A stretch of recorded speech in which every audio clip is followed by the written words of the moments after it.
പുതിയ വിത്തുകൾ നടുന്നതിന് 2-3 മണിക്കൂർ മുമ്പ് വെള്ളത്തിലിടുന്നത് നല്ലതാണെന്ന് കേട്ടപ്പോൾ ഒന്ന് പരീക്ഷിച്ച് നോക്കിയതാണ്.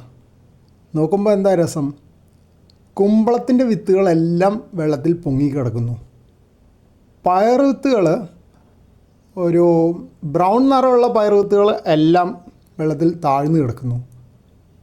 കറുപ്പ് നിറമുള്ളതാണെങ്കിൽ കുറച്ചെണ്ണം പൊങ്ങിയിട്ടും കുറച്ചെണ്ണം താഴ്ന്നും കിടക്കുന്നു.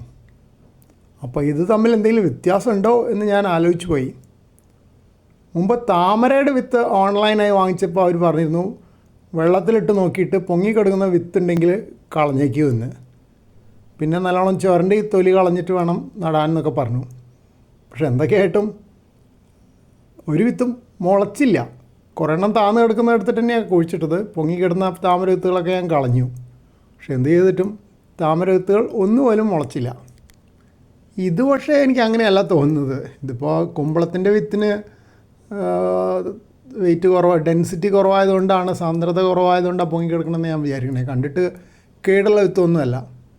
അതുപോലെ പയർ വിത്തുകളും കണ്ടിട്ട് മോശം തോന്നുന്നില്ല, എല്ലാം നല്ല വിത്തുകളായിട്ടാണ് തോന്നുന്നത്. എന്തായാലും കുറച്ച് നേരം കഴിയുമ്പോൾ താന്നു പോകുന്നുണ്ടോ എന്ന് നോക്കണം.